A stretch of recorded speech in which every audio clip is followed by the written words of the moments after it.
One of the great strengths of the cattle industry in America is our diversity. Cattle are raised in nearly every state and in vastly different landscapes and conditions. But there's nowhere cattle are raised that's quite like Hawaii. And joining me now from Hawaii Cattlemen's Council are Dr. Lisa Wood and Dale Sandlin.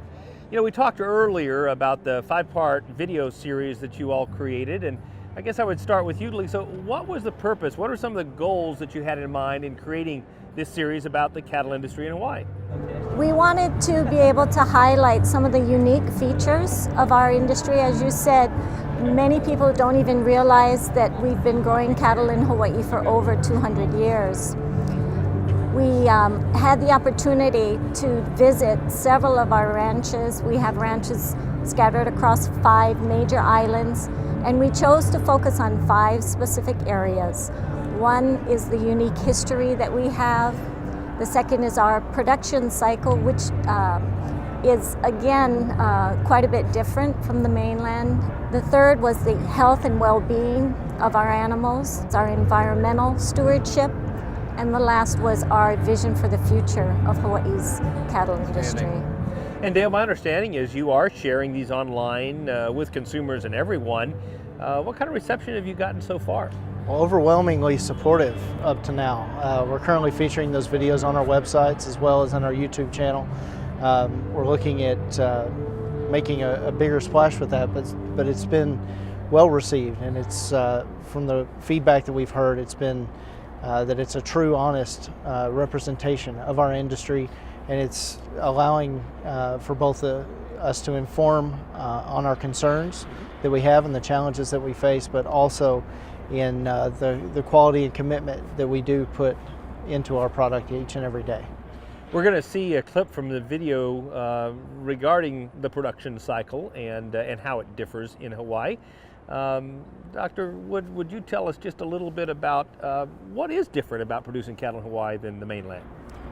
One of the first things is that we have a year-round growing season. Okay. And that means we don't have to put up feed the way some of our mainland partners do, but it does also mean that we're at the mercy of Mother Nature, and she has a lot of influence over how our grass grows. The second thing is we are surrounded by water, so transportation is a critical issue for us, not only for receiving goods, but also getting our product to market. And lastly, the diversity of Hawaii. We have a huge diversity in the way where cattle are managed in our state. In some ranches, they go all the way from sea level up to 8,000 feet. We have one rancher that is in full view of an active volcano, so you can imagine the unique challenges that we might face. Yeah. That's absolutely fascinating. And now let's head back to Hawaii to learn more about how producers raise cattle there.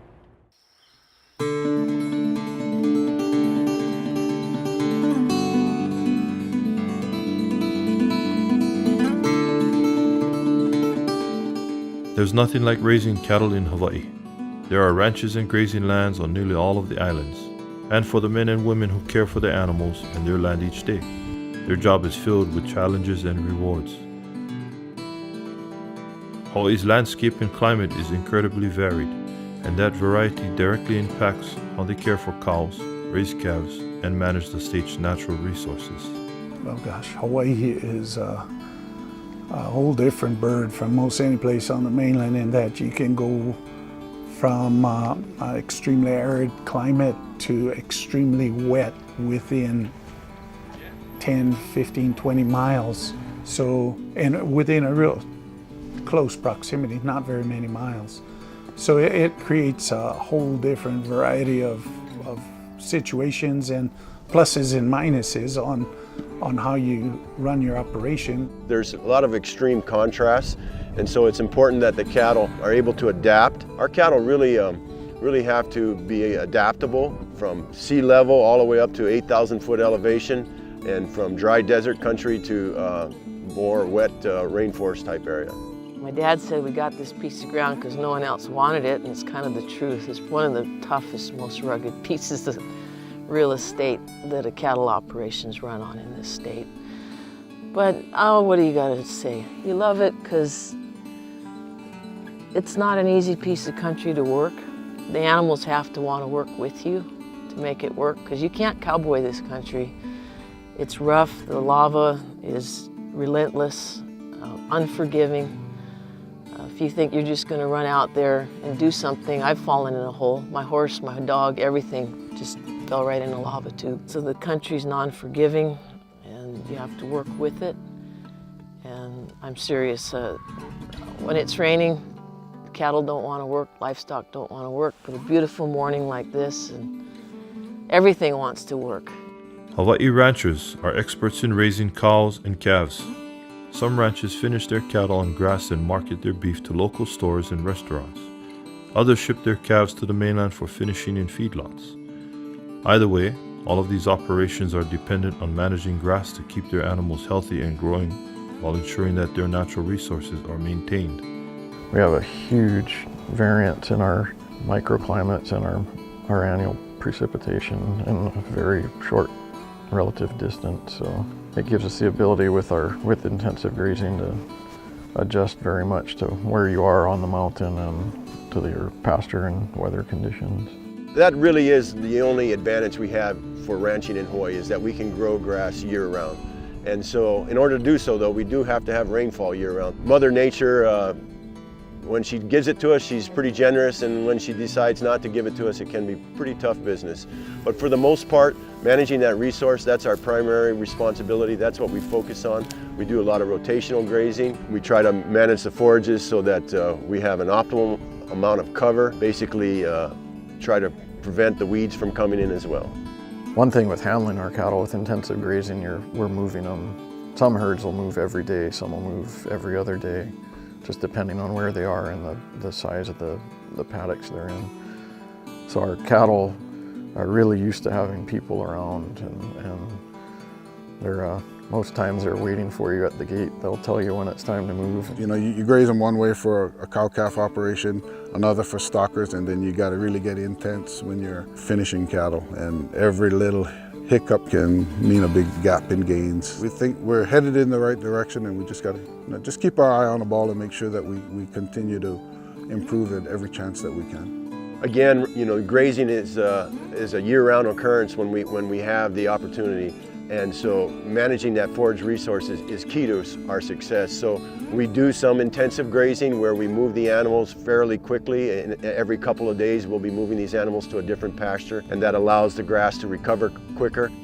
Ranchers work to match their cattle breed to their landscape and climate, and they manage the genetics of their herd so their cows have the ability to thrive and produce the highest quality calves.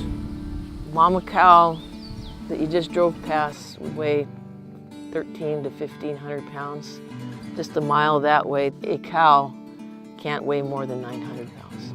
Just, that's how diverse this country is.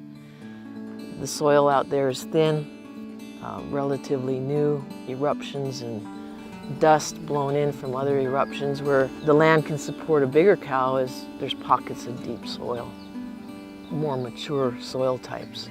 You know, because we have such a diversity of climate and altitude, the Angus Charolais cross, which has been more market-driven than environment-driven, has worked well for us here. I think because the cows and the bulls that we use are born here and are acclimated locally. So we're looking out for the nutrition of that cow when she's pregnant. We're looking out for the nutrition for that cow and that calf when she has that calf at her side and is raising her up. We basically run primarily Angus cows on the ranch, and we have 2 breeding seasons. We try to match it with the rainfall that comes throughout the year. So we have basically 2 production cycles going on all the time.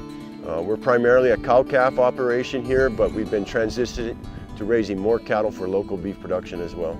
My vision for the future of ranching in Hawaii is a growing grass-fed or somewhat grass-fed beef program here. Most of the cattle are shipped out of state, and I certainly hope that we can develop the industry here in Hawaii where the cattle are kept here. It's more green, if you want to call it, but it's also something that would add to the food security of Hawaii. If we can develop infrastructure and demand in Hawaii to keep the cattle here, it'll be good for everyone.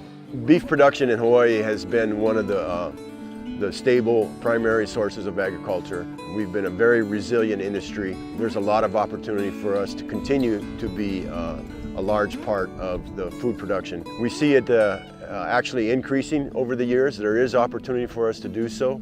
The forage resource, if we can take advantage of that, we can probably double our beef production for the state of Hawaii.